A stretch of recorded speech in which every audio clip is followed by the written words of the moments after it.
De tout ce qui respire, nous, l'Éternel des armées, il mérite l'honneur. Donc là, nous arrivons donc à notre phase finale, la troisième partie, qui est la partie donc après, jusqu'à aujourd'hui, jusqu'à maintenant. Le public aimerait savoir, depuis que vous êtes homme amoureux de Jésus-Christ, aujourd'hui, vous êtes devenu pasteur, donc vous êtes un grand ouvrier de Dieu. Qu'est-ce qui a fait, qu'est-ce qui a changé donc, depuis que vous êtes devenu ouvrier de Dieu? Donc je dirais ceci, ma vie a changé. Ma vie a changé complètement depuis que je suis devenu enfant de Dieu et depuis que je suis serviteur de Dieu. D'abord, je ne pense plus comme je pensais avant. Il y a eu le renouvellement de l'intelligence, de comprendre les choses d'en haut. C'est-à-dire que ce que je négligeais d'avant, maintenant j'ai compris ça. Donc ma vie a changé depuis que je suis pasteur, depuis que je suis enfant de Dieu. Dieu m'a appris beaucoup de choses. Quand j'étais encore païen, je n'avais pas la patience. C'est-à-dire qu'il n'y avait pas de fruit de l'esprit en moi. Mais pendant que je suis devenu enfant de Dieu et serviteur de Dieu, Dieu m'a appris beaucoup de choses, surtout la patience, l'espérance. C'est-à-dire que je ne peux pas me confier, enfin, je ne peux pas compter sur une personne. Vous ne pouvez pas vous fier à l'homme? Non, je ne peux pas me fier. Même si je vois les murs s'élever devant moi, je ne sais comment passer. Je sais toujours, avant que ma tête puisse taper les murs, il y aura toujours une issue là où je vais sortir. Donc c'est vraiment ce que j'ai pu avoir dans la vie chrétienne. D'accord. Est-ce que vous aurez pu rester chrétien en fait, simple chrétien, simple fidèle? Donc je dirais ceci, je ne suis pas devenu pasteur par moi-même. C'est-à-dire que je suis resté serviteur sous les pieds des hommes de Dieu aussi. D'accord. Et en passant sous les pieds des hommes de Dieu, en recevant la parole, en écoutant la parole, et il y a eu beaucoup de prophéties qui se sont dites sur moi que je suis un serviteur. Voire même le jour où je vous ai dit que l'Éternel m'avait visité dans l'église pendant que j'étais dans la prière, il m'a dit que j'étais récupéré. Il m'avait dit que je serais son serviteur. Donc, je suis resté à l'église et par après, la manière dont l'Éternel avait placé les dons, les capacités en moi, c'est ce qui a fait que je sois devenu homme de Dieu. Même si nous lisons dans la Bible, dans Luc chapitre 1er, verset 2, la Bible nous dit ceci: suivant ceux qui nous ont transmis, ceux qui nous ont été des témoins oculaires dès le commencement et sont devenus des ministres de la parole. C'est-à-dire que la Bible nous dit ceci, c'est-à-dire que ceux-là qui ont assisté, ils étaient témoins oculaires de l'existence de Jésus-Christ, de tout ce que Jésus-Christ a fait. Ils sont devenus des ministres de la parole. C'est-à-dire que c'est par rapport à ça, c'est-à-dire que Dieu, il sait de qui est-ce que de quoi est-ce qu'il peut faire à celui-là qu'il a appelé. Donc on ne devient pas pasteur par soi-même, mais c'est par l'appel que Dieu a donné à son serviteur. Oh, c'est très bien, merci Pasteur Serge. Alors, la question que tout le monde attendait, la question préférée du public, c'est la suivante. Quels sont les avantages de cette vie, en tant qu'ouvrier de Dieu, en tant que pasteur? Quels sont les avantages? Bon, comme vous le dites, Maman Betty, qu'il y a des gens qui attendaient à cette question. Peut-être ils peuvent, ces gens-là peuvent peut-être attendre que je dise que je suis béni, je suis ceci, je suis cela. Mais moi, je leur dirais que l'avantage, d'abord, le premier des avantages, c'est la vie éternelle. C'est la vie éternelle. Donc, je me suis converti pour aller au ciel. Moi, je prie Dieu chaque jour qu'il ne me laisse pas, qu'il ne m'abandonne pas. Même si il y a un péché qui veut m'entraîner dans la boue, qu'il me donne la force. D'ailleurs, la Bible me dit qu'aucune tentation survenant sur vous sera au-delà de votre force. C'est-à-dire que je prie Dieu que je marche en conformité avec sa parole, que je ne sois pas dans la compromission. Parce que je sais que je suis en train de prêcher l'évangile et que je sois aussi moi-même, les jours-là, que je me retrouve aussi au ciel. Ce ne sera pas en vain que je parlais de Jésus, comme la Bible dit, que vous avez dit que c'est moi, j'ai prêché ton nom, j'ai guéri les malades, j'ai fait ceci. Il dira que je ne vous ai jamais connu. Je ne veux pas que ça soit mon cas. Alors je demande à Dieu de me fortifier, de me donner la force pour que je puisse hériter cette vie éternelle. C'est ça vraiment le grand avantage. Et par rapport aussi aux avantages, Christ, lorsqu'il avait reçu la question de Pierre, nous avons tout quitté, nous avons tout abandonné, nous t'avons suivi. Qu'est-ce que sera notre récompense? Christ lui avait fait voir ça. Il dit que c'est lui qui a quitté son père, sa mère, sa tante, son frère, son enfant. C'est-à-dire que tout ce que tu vas quitter. Le problème, beaucoup de gens ne comprennent pas que, ils croient quand ils disent quitter, c'est que tu brises les liens de ta famille. Non. C'est-à-dire que tu ne mettes pas ces gens-là en première position. C'est-à-dire que Jésus-Christ vienne en première position. C'est-à-dire que quand nous mettons Jésus-Christ en première position, la Bible dit que vous aurez la bénédiction dans ces siècles présents. Avant que nous allions dans les lieux célestes. D'abord, ça doit commencer ici. C'est-à-dire que nous sommes des enfants de Dieu, nous sommes bénis. Là, il y a des choses que nous pouvons rencontrer.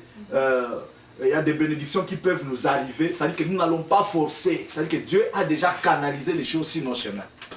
C'est aussi un des avantages que nous avons pour avoir servi, continuer à servir notre Seigneur. Amen. Pasteur Serge, donc quand il y a des avantages, après donc l'opposé, quels sont les inconvénients, les contraintes? Les inconvénients, les avantages, je trouve, il y a un seul que je trouve vraiment qui est beaucoup majeur. Nous qui sommes en train de servir Dieu, des fois, on nous met dans le même sac avec les faux. C'est ça la contrainte. C'est ça la contrainte. C'est-à-dire que si quelqu'un a déjà commis quelque chose de très mal, de mauvais, c'est-à-dire que vous, quand vous allez vous présenter, c'est-à-dire qu'on va toujours... Il y a même des mots très dénigrants. C'est-à-dire que même pas de considération. C'est-à-dire qu'on nous met nous tous dans un même sac. Mais nous n'allons pas avoir peur. Parce que notre Dieu nous a dit ceci, qu'il y aura toujours la persécution. Mais quand il y aura la persécution, même devant les juges, devant les gens qui vont nous amener devant les juges, nous devons garder le sang-froid. Parce que lui-même, il mettra les paroles dans notre bouche. C'est-à-dire que je ne crains pas ça.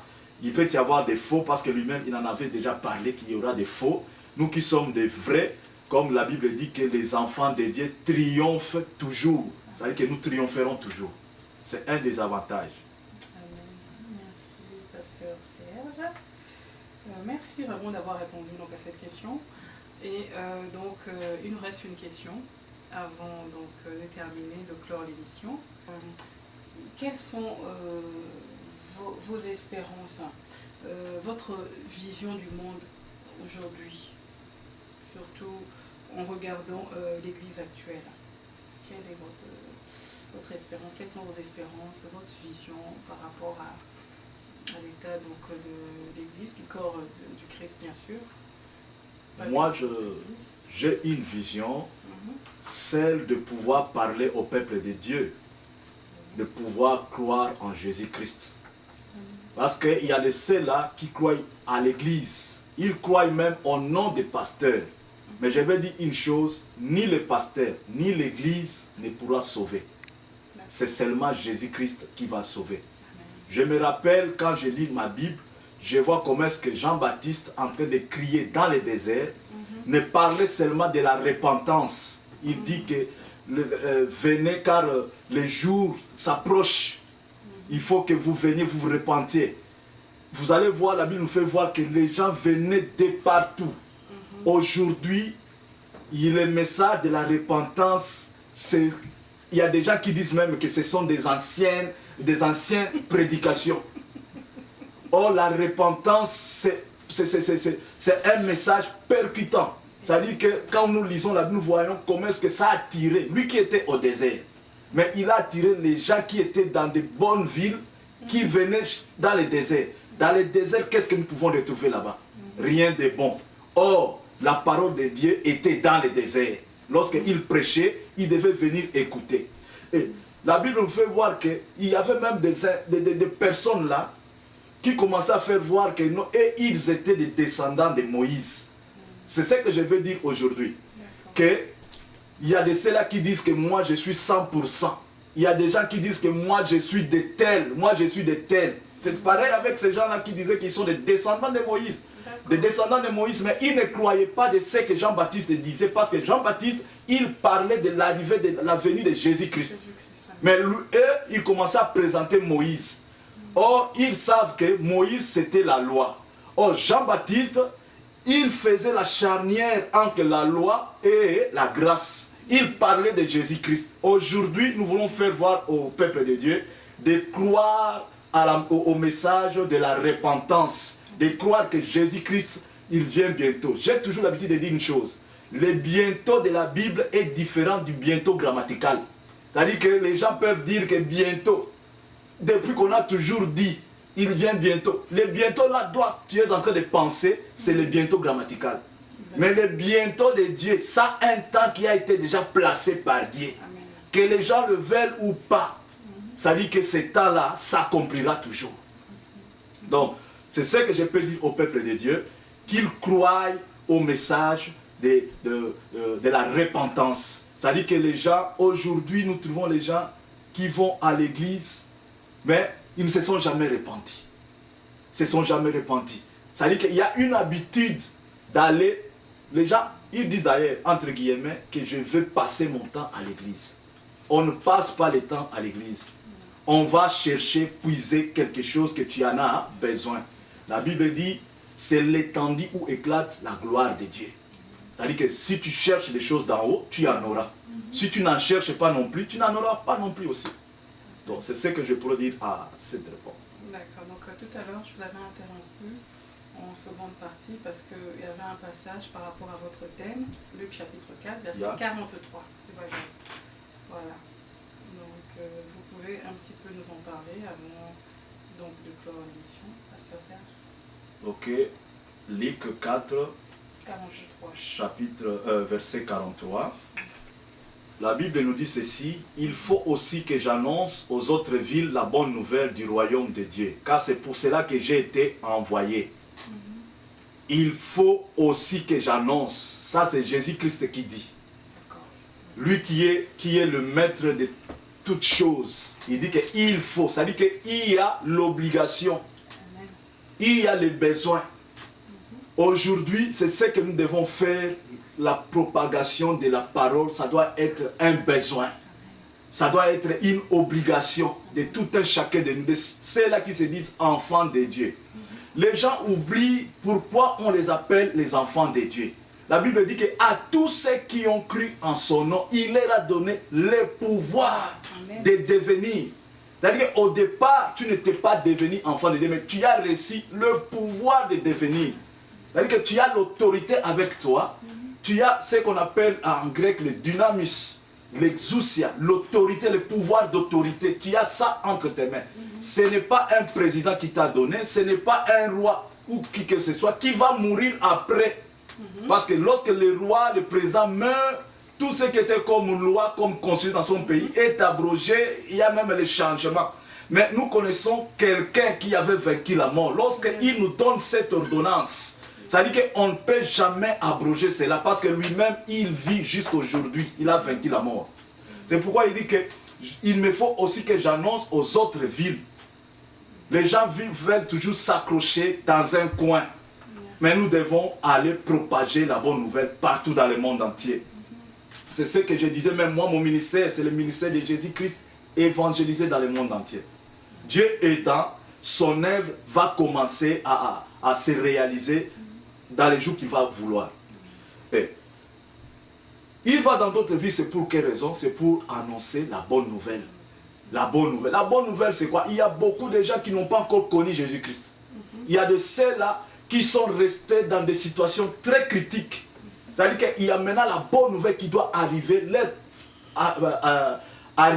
parvenir là où ils se trouvent. C'est comme quelqu'un qui est malade à l'hôpital et on lui a déjà dit que toi tu es condamné, tu ne vivras plus jamais. Dans 2 ou 3 mois, prépare-toi, tu vas mourir. Mais il voit encore une autre personne qui vient pour contredire ce que les médecins avaient dit. Celui qui peut faire ça, c'est seulement Jésus-Christ. Par rapport à ce que les gens ont déjà déclaré dans notre vie. C'est-à-dire qu'il faut aller annoncer la bonne nouvelle. La bonne nouvelle, c'est par rapport à ce que tu avais déjà entendu bien avant. C'est-à-dire que la bonne nouvelle vient pour enlever tout ce qui était avant. La Bible dit, il a effacé l'acte dont les ordonnances nous condamnaient. Maintenant, là, toi, tu es condamné.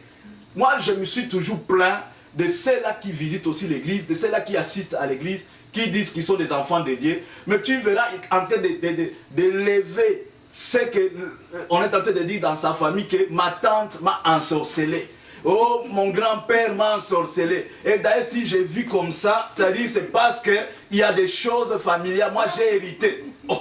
Mais comment tu peux croire à ces choses-là? Moi, je suis venu ce soir ou ce matin pour te dire seulement, accepte Jésus-Christ, un point, un trait.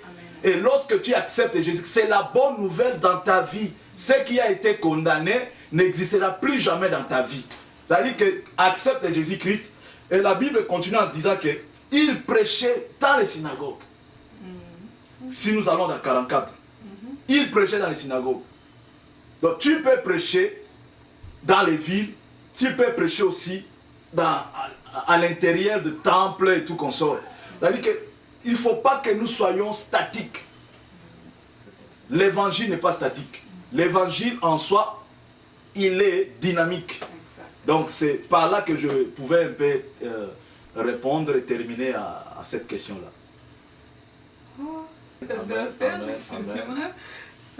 Ça nous a fait du bien. Amen. Merci pour ce beau message. Merci pour votre témoignage. Amen. Que vous n'avez pas gardé pour vous tout seul, mais que vous avez partagé avec le peuple de Dieu. Et je vais aussi demander à d'autres ouvriers de Dieu qui n'ont plus cette force-là de partager leur témoignage, leur vécu, leur marche avec Jésus-Christ, de se lever et de contacter Maman Betty. Donc vous allez voir l'adresse email, et puis nous allons aussi mettre l'adresse email de pasteur Serge pour ceux qui seront bénis, touchés par son message. Vous allez aussi avoir son message, son adresse email, afin donc de le contacter. Et donc vous, ouvriers de Dieu, ouvrières de Dieu, si vous voulez passer donc à l'émission Portrait d'ouvrier de Dieu, notre porte vous reste ouverte anytime, donc en tout temps. Contactez-nous et vous allez passer, même si vous êtes loin, même si vous êtes dans d'autres villes, comme vient de le dire le pasteur Serge, nous sommes là. Le monde d'aujourd'hui, il y a Internet, il y a le téléphone, tout est là pour que les enfants de Dieu, les fils et filles du roi des rois, puissent vous entendre et qu'ils puissent être bénis à travers vos messages. Donc voilà, nous arrivons à la fin de notre émission. Nous vous remercions, pasteur Serge. Est-ce que vous avez un mot à dire au peuple de Dieu, ou bien un petit bonjour à votre famille, à vos proches? Oui. D'emblée, je m'en vais d'abord vous présenter, vous dire merci pour m'avoir accueilli sur votre plateau et demander à Dieu de pouvoir à tout besoin pour Arvi TV, que cela aille de l'avant. Amen. Et je dis aussi au peuple de Dieu qu'ils sont bénis. Dieu nous a envoyés pour que nous fassions la différence. C'est-à-dire que nous servions Dieu avec différence. Vous voulez nous contacter, vous allez avoir notre numéro, vous allez avoir notre email adresse, et nous sommes disposés. Nous sommes disposés pour rencontrer tout un chacun. Et si vous avez même des besoins de prières, vous avez besoin de quoi que ce soit, vous appelez à ces numéros qu'on va vous les donner. Et vous verrez qu'on va nous arranger pour que nous arrivions jusqu'à la maison pour venir prier et prêcher, et parler, partager la parole de Dieu. Et Dieu va nous bénir. Je termine en saluant aussi mon épouse, ma charmante épouse Nathalie Kanka, et aussi à mon bébé chéri, Jordi Paul Kanka aussi. Je salue tout le monde, mes frères et sœurs dans le Christ. Donc que Dieu soit vraiment à votre faveur. J'ai ainsi dit dans le nom de notre Seigneur Jésus-Christ. Bye. Amen. Merci beaucoup pour votre passage donc, sur les plateaux de Portrait d'ouvrier de Dieu. C'est la première fois, donc c'est comme on dit à tous nos invités, mais ce n'est pas la dernière fois. Bon, donc vous serez toujours de bienvenus parmi nous. D'accord? Merci beaucoup, que Dieu vous bénisse. Amen. Cher public, merci de nous avoir suivis, merci pour votre fidélité. Merci aussi d'avoir suivi, pour ceux qui sont en Afrique, qui nous suivent sur Canal Kin CKTV. Je salue d'ailleurs Papa Moïse, nous sommes là, que Dieu vous bénisse. Cher public, ma famille à Kin ou partout dans le monde, je vous salue, ainsi que ma maman. Et puis sans oublier, je remercie vraiment de tout cœur, du fond du cœur, derrière l'équipe technique, vous tous derrière. En commençant donc par le pasteur Edem Nodoukou, qui est là pour nous toujours, donc portée d'ouvrier de Dieu, et puis dans Harvest TV Info, notre technicien principal. Ensuite, je remercie aussi Wesley Preston Orange de Bogos. Voilà, que Dieu vous bénisse. Et nous nous retrouvons donc pour la prochaine émission. À très bientôt. Au revoir, que Dieu vous bénisse.